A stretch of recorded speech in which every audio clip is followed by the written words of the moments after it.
প্রতি বছরই এই রিপোর্টটা আমরা দেখি, খুব কমন রিপোর্ট, যে আবারও পেছালো বাংলাদেশ এবং 2022 সালে বেশ বড় একটা অবনমন হয়েছিল। এখন কথা হচ্ছে যে প্রত্যেক বছর এই যে রিপোর্টটা আমরা দেখি, যেই প্রতিষ্ঠানটি এই প্রতিবেদনটি প্রকাশ করে, রিপোর্টার্স উইদাউট বর্ডার্স, এরা বেশ নাম করা প্রতিষ্ঠান। ফলে এই রিপোর্টটাকে আমরা যে ছুঁড়ে ফেলে দেবো, যে মানি না, সেটা বলার আসলে সুযোগ আছে কিনা। এবং তার চেয়ে বড় কথা যে স্বাধীনতা, এই যে সূচক আমরা তৈরি করি, গণতন্ত্রের সূচক, মানব উন্নয়ন সূচক, নানা রকমের সূচক, সেই সব সূচকের মধ্যে আমরা সাংবাদিকরা, বেশি গণমাধ্যম কর্মীরা এই বিষয়টি নিয়ে অনেক বেশি একটু আলোচনা বেশি করতে পছন্দ করি, যে আমরা কোন জায়গাটা দাঁড়িয়ে আছি। ফলে আপনার কাছে প্রশ্নটা হলো যে গণমাধ্যমের স্বাধীনতা বলতে আমরা কি বুঝি, আসলে স্বাধীনতাটা কার, এবং এই সূচকটাকে আপনি কিভাবে দেখেন? ধন্যবাদ আপনাকে। অনেকগুলো প্রশ্ন একটার মধ্যে দিয়েছেন। গণমাধ্যমের স্বাধীনতা যদি বলেন, আমার কাছে এটা ইউটোপিয়ান চিন্তা মনে হয়। আচ্ছা, পৃথিবীর কোথাও আপনি গণমাধ্যমকে পরিপূর্ণ স্বাধীন বলতে পারবেন না। কোনো না কোনো জায়গায় তাদের একটা স্টেক থাকে। আবার এর মধ্য দিয়েই গণমাধ্যম এগোচ্ছে। পৃথিবীর সর্বত্র এস্টাবলিশমেন্টের সঙ্গে গণমাধ্যমের একটা বড় বিরোধ হয়। সেই বিরোধের মধ্যে টিকে থাকা, এই বিরোধের মধ্যে টিকে থাকার পাশাপাশি ওই বিরোধের সঙ্গে যে আমি লড়াইটা করে আমি সাফার করছি কিনা, রাইট, সেই জায়গাটা আমার দেখতে হয়। যে আমরা এখানে সাফার করি, অন্যরা হয়তো ওই সাফারটা করে না, লড়াইটা করতে হচ্ছে। তার মানে মুক্ত না বলেই লড়াইটা করতে হচ্ছে। কেন বলছি দেখেন, সারা পৃথিবী জুড়ে আপনার গণতন্ত্র নিম্নগামী গত 2 দশক ধরে। এটাও আপনার এই সূচকও প্রকাশ করে মার্কিন যুক্তরাষ্ট্রেরই আপনার ফ্রিডম হাউজের সূচকগুলো যদি দেখেন, এখন বলা হচ্ছে যে কি এই বছর 70টা দেশে নির্বাচনের বছর। তো এখন লেখালেখি কি হচ্ছে, গবেষকরা কি বলছেন, এই নির্বাচনগুলোতে দেখা যাচ্ছে ডানপন্থীদের উত্থান ঘটছে সারা বিশ্বে। সেটা বেশ কয়েক বছর ধরে। তাহলে গণতন্ত্রের সংকট বলছেন কেন? সে তো নির্বাচনের মধ্য দিয়েই আসছে। নির্বাচনের মধ্যে দিয়ে যদি না না ভারতে নির্বাচনের মধ্য দিয়ে যদি মোদি ক্ষমতায় আসে, আমি আতঙ্কিত হই কেন? তো নির্বাচনের মধ্য দিয়ে আসে, বিশ্বের বৃহত্তম গণতান্ত্রিক দেশ। তা আমি আতঙ্কিত হই কারণ ওখানে সাম্প্রদায়িকতার যে চর্চা হয়, হ্যাঁ, কিন্তু মানুষই তো ভোট দিয়ে আনছে। তাহলে আপনি গণতন্ত্রকে এই জায়গায় কাঠগড়ায় দাঁড় করাতে হবে তাহলে, কারণ সে তো গণতান্ত্রিক উপায়ে মোদি নির্বাচিত হয়ে আসছে।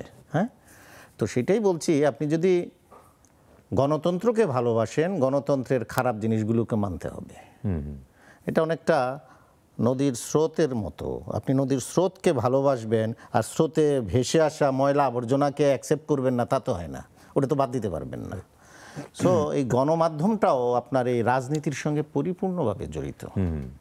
আপনি দেখেন, আপনি যেই সূচকের উদাহরণটা দিলেন আরএসএফ এর, না, আরএসএফ এর সূচক যদি দেখেন, কারা এখানে 1 নম্বরে?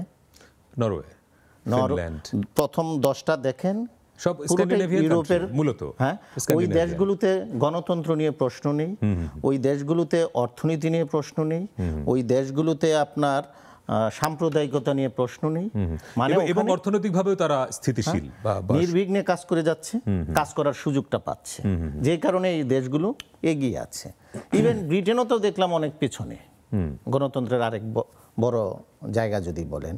মার্কিন যুক্তরাষ্ট্র কেন 55 হবে বলেন, যেখানে সাংবিধানিকভাবে স্বীকৃত ফ্রিডম অফ প্রেস, হ্যাঁ, সেখানে তারা 55 নম্বরে। সেই দেশেও আপনার যদি আবার টপ 20 করেন, সাংবাদিক অ্যারেস্টের সংখ্যা টপ 20-র মধ্যে পড়ে যাবে। ইভেন আমার দেশে তো এইটাও ঘটে নাই, ওখানে তো এইটাও ঘটছে যে কানসাসে আপনি দেখেন নাই, পত্রিকা অফিসে ঢুকে সাংবাদিককে ধরে আনার চেষ্টা করছে। হ্যাঁ, এটা নিয়ে সারা বিশ্বে আলোড়ন হচ্ছে, হয় না, ওখানে আলোড়ন হয়েছে, ওরা মামলাও করেছে। তো এটার মানে এই না যে আমার দেশে খারাপ বলে আমি এটাকে জাস্টিফাই করছি। আমি বলছি সারা বিশ্বে এটা, এই যে 3রা মেকে, এটা তো ইউনেস্কো ঘোষিত দিবস। ইউনেস্কোর রিপোর্ট যদিও যদি দেখেন, এই বছরেরটা দেখেন, গত বছরেরটা দেখেন, বা ইউনেস্কোর এই হোম পেজও পাবেন, যে ইউনেস্কোই বলছে আপনার এই গণমাধ্যমের উপর চাপ সারা বিশ্ব জুড়ে বাড়ছে। গত 1 দশকে এটা মাত্রা ছাড়িয়ে গেছে। এবার তো এটা তো আবার গাজায় 100 সাংবাদিক মেরে ফেলছে, সেটা আরো যুক্ত হবে এখানে। তো বাংলাদেশের অবস্থাটা যদি বলি, বাংলাদেশের অবস্থাটা আমি বলবো যে এখানেও সংবাদপত্র স্বাধীন ছিল না। কখনোই ছিল না। না, হ্যাঁ চেষ্টা করেছে। আপনি যদি দেখেন যে হ্যাঁ এক সময় আমরা জাতীয়তাবাদী সাংবাদিকতা করেছি, যেটা ভারত করে। ভারত তার রাষ্ট্রের রাইট, ইয়ার রাষ্ট্রীয় স্বার্থের বিরুদ্ধে কোনো সাংবাদিকতা তারা তখন তাদের ওই জায়গাটা আপনার নিরপেক্ষ থাকে না। আমরা আবার জাতীয়তাবাদী সাংবাদিকতা করি না। বাংলাদেশে আপনি যদি দেখেন যে সেই পাকিস্তান আমল থেকে যদি দেখেন আমরা একটা রাষ্ট্র গঠনের চেষ্টায় ছিলাম, তো সেখানে সংবাদপত্র সমর্থন দিয়ে গেছে।